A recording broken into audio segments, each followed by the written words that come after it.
Easter egg. Tu não ia falar... Tava falando do novo D&D? Ah, cara, vai sair um novo D&D, o 6.0. Em 2024, na verdade, eles estão comemorando 50 anos de D&D. 50 anos que o mundo... Olá, sejam muito bem-vindos! A mais um episódio do Mind Show. Quer dizer, é o primeiro. Solta a vinheta!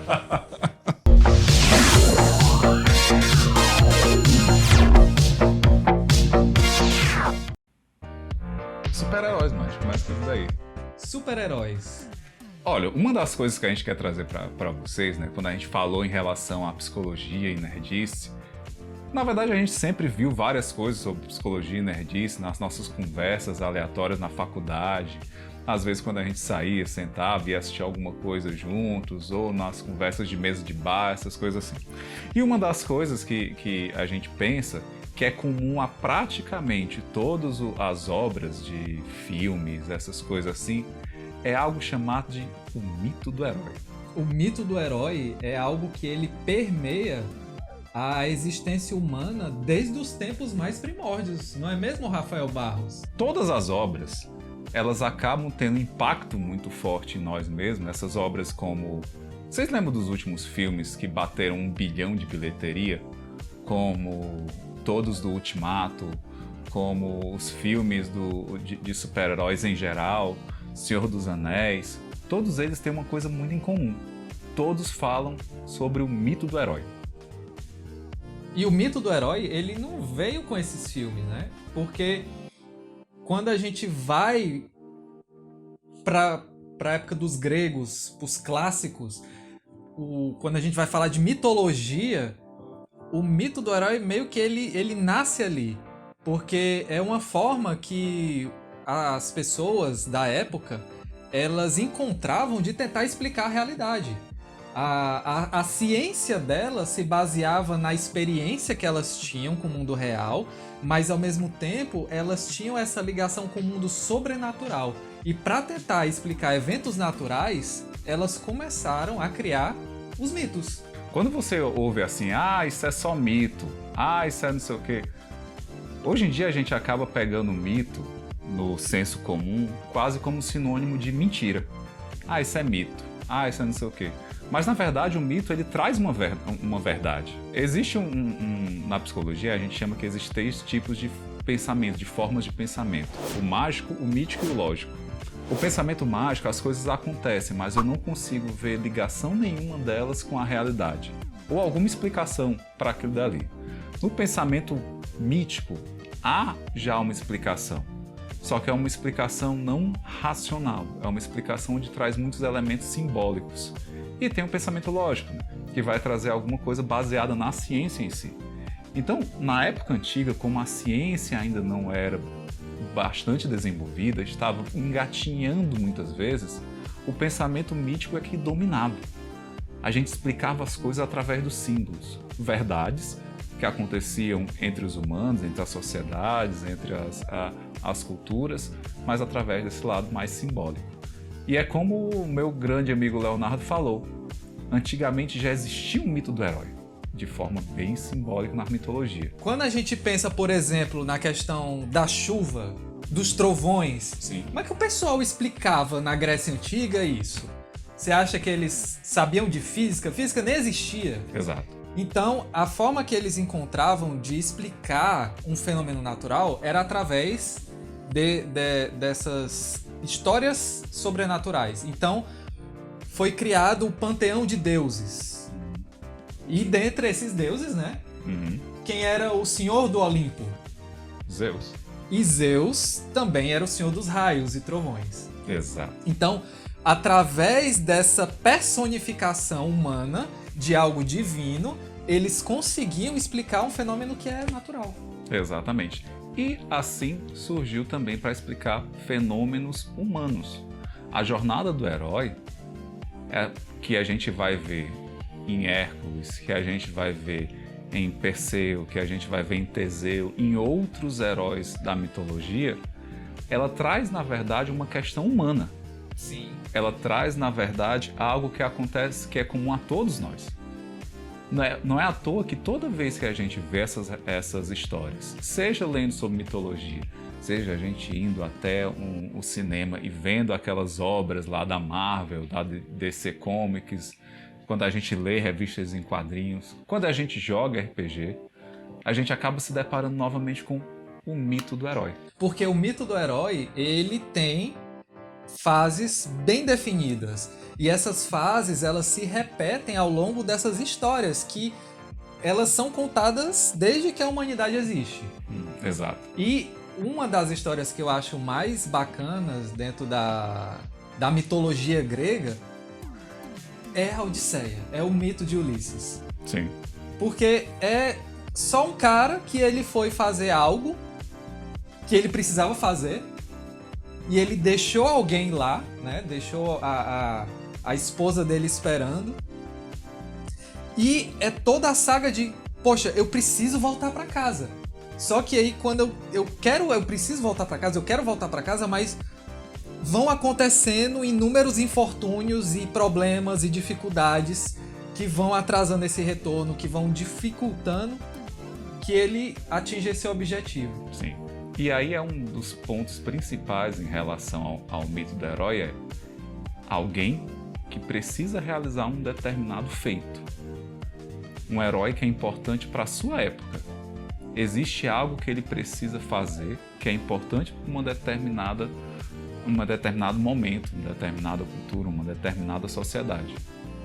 Né? O herói é aquele que consegue superar a realidade daquele determinado momento, trazendo uma coisa nova, trazendo algo que é necessário para aquele povo, algo que é necessário para aquela época. Mas nem sempre o herói é uma pessoa grandiosa. Nem sempre. E aí um exemplo disso é quem?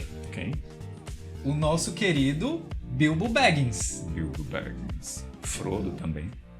O Frodo também, mas eu lembrei aqui, né, do Bilbo porque no Hobbit ele é chamado, né, pra aventura. Só que ele não quer, ele não sente que ele pertence àquilo ali. Ele não sente que aquilo faz parte da vida dele. Até porque, no momento que ele vive, todos os hobbits, eles vivem uma vida muito pacata. Exato. Com rotinas muito pacatas, com feitos muito pacatos, onde você vai cuidar do seu local, vai cuidar da sua casa, vai cuidar dos seus costumes e pronto. É vivendo aquela vida mundana. Exato. Na hora que vem a aventura, vem esse chamado para a aventura, que ele é convidado para ser o ladrão dos anões, para ajudá-los em uma tal emboscada, o herói, ele fica exatamente nessa dúvida. Eu vou ou eu fico aqui no meu mundo? Eu aceito essa ida e acabo recusando, negando algumas coisas de desejo do meu ego em prol de algo muito maior do que eu mesmo. E aí onde o Bilbo acaba entrando, né? Ele quebra com algo que era da sociedade dele. Eu não preciso viver aquela vida pacata, aquela vida mundana, aquela vida toda igual que acontecia nos Hobbits. E o chamado, ele pode aparecer de formas bem diferentes, como isso, né? Do Bilbo é esse. Ele transpor a vida pacata da sociedade dele. Assim como para o Frodo, ele negar também um pouco aquela vida pacata que ele tem para assumir o fardo de levar o anel e destruir o anel. Por exemplo, no próprio cristianismo, traz um pouco dessa figura do herói. Cristo, ele também é o herói. É aquele que vem, que abre mão do ego para se tornar alguém por um bem maior. Que ele vai trazer algo maior. A concepção do amor ágape, a questão da nova aliança com Deus, a questão do você amar o próximo, por aí vai. Mas e na cultura pop, a gente pode trazer diversos exemplos dessas pessoas que recebem um chamado para aventura. A gente falou do Bilbo, do Frodo, porque a gente gosta muito da obra, né, do Tolkien. Mas, por exemplo, quando a gente pega uma obra como Star Wars... Sim, sim. Ali tá muito claro toda a jornada do herói. Desde quando o Luke, ele entra nessa aventura, ele também vive uma vida pacata. Exato. Sem saber do que tá acontecendo. É um objetivo muito maior do que a própria história dele. E o herói entra nisso, em algo que é maior do que a própria história, maior do que o seu próprio ego. E o Luke faz isso, né? Sim. E basicamente ele é um fazendeiro, né? Sim, sim. Ele é um fazendeiro e ele é tirado dessa realidade dele pro meio de uma guerra, né? Pois é. Do pacato ao extremo. Pô, vai lá, desgraçado. Vai lá, tu vai ter que enfrentar ali tudo. Caramba, mas aí entra uma outra parte, né? Uhum. Que é a parte do sofrimento dele. Sim, sim. Em atender esse chamado, porque tanto ele quanto o Frodo e outros heróis que estão dentro do mito, Sim. Eles passam por diversas provações. Exato, né? É interessante. Enquanto você falava, Léo, eu lembrei de uma outra coisa, assim, que traz muito forte isso. O quê? Você lembra do Homem de Ferro? Sim. O Homem de Ferro é algo bem parecido com isso, porque o Homem de Ferro, nos primeiros filmes do Homem de Ferro, ele é aquele playboy, né? Aquele cara que não tá nem aí, que quer viver a vida, que quer curtir. Bom vivant. Bom vivant. É tanto que depois do final do primeiro, ele tá lá, eu sou o Homem de Ferro mesmo. Pra que eu vou esconder isso? Eu vou receber os louros sobre isso. Então é uma questão de ego muito forte. Uhum. Mas a partir de que os filmes eles vão andando, seja os filmes do Homem de Ferro ou os filmes dos Vingadores, eles vão passando uma hora ou outra, ele vai saindo desse Tony Stark playboy que só pensa em si mesmo e vai entrando num Tony Stark que começa a pensar pelo bem coletivo. Então é algo muito forte, né? De quando a gente se desliga desse ego onde eu só penso em mim mesmo e de repente me entrego a um objetivo maior. Mas e o mentor? Sim, sim, sim. Você sabe que nesses mitos a gente sempre encontra o que a gente chama de mentor, que é uma figura que ela muitas vezes surge do nada, né? Sim, do nada. É tipo meio mestre dos magos, né? Aparece e some, né? Uhum. Aparece ali pra auxiliar o herói na jornada. Sim, sim. Pra trazer algum ensinamento. Uhum. E também pra poder, às vezes, até fazer um treinamento com esse herói. Ah, é verdade. Assim como o Kenobi aparece pro Luke e depois novamente o Yoda aparece pro Luke, né? Ele acaba tendo dois grandes mentores. Isso. E existe exatamente esses que vão ajudar na mentoria. Assim como existem outros vários. Você tem o Gandalf, né? Pro Senhor dos Anéis. Exato. Que ali acaba ajudando bastante. Muitas vezes o Gandalf, ele que dá aquele apoio pro Frodo. O Frodo às vezes tá confuso, tá perdido. Às vezes questiona certas coisas. Eu lembro, né, de um questionamento muito bom que o Frodo, ele tá muito... Ele tá chateado, ele tá zangado, ele tá bem desgostoso por causa do Gollum, que tá sempre seguindo eles e tá sempre criando artimanhas pra tentar reaver o anel e tal. E aí o Frodo fala assim, mas por que não mataram ele, né? Por que ele não morre? Uhum. E aí é legal que o Gandalf fala assim, ele diz, Frodo, não seja tão ávido em condenar alguém à morte. É uma pena que Bilbo não tenha se livrado dele quando teve a chance. Pena? Foi a pena que segurou a mão de Bilbo. Muitos que vivem merecem morrer. E alguns que morrem merecem viver. Pode resolver essa situação, Frodo?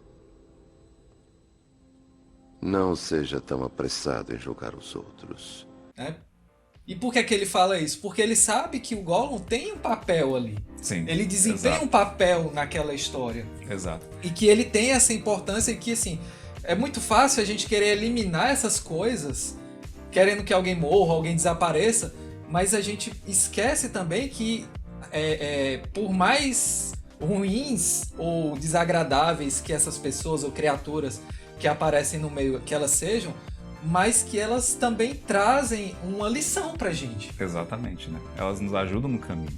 E é uma das coisas interessantes, porque assim, muitas vezes nós, humanos em geral, nós temos o nosso caminho, a nossa vida pacata, aquilo dali que a gente já conhece. Nós sentimos esse chamado para algo, é quase como uma coisa que me magnetizasse. Poxa, eu preciso fazer aquele trabalho, ou eu preciso estudar aquilo dali, ou não, eu preciso tentar isso, mesmo que, poxa, mas isso daqui nem é bem aquilo dali que eu pensei para minha vida, mas eu preciso. E esse é um chamado interno, né? Um chamado para nós nos tornarmos nós mesmos. Todos sentimos isso em algum momento da vida. O mito, ele acaba sendo tão forte na gente porque ao vê essas coisas, a gente acaba sendo impelido a pensar sobre o nosso próprio processo. E aí entra uma questão interessante, né? Pegando a figura do mentor. A gente só começa a encontrar os nossos mentores a partir do momento que a gente aceita o caminho. A partir do momento que a gente começa a adentrar esse caminho. Isso. É que os mentores eles começam a aparecer. Galera, o vídeo ficou muito longo, então a gente vai dividir ele em duas partes. Essa aqui é a parte número 1 e a parte número 2 está aqui, onde você pode clicar aqui em algum lugar e a gente vai publicar ela em breve.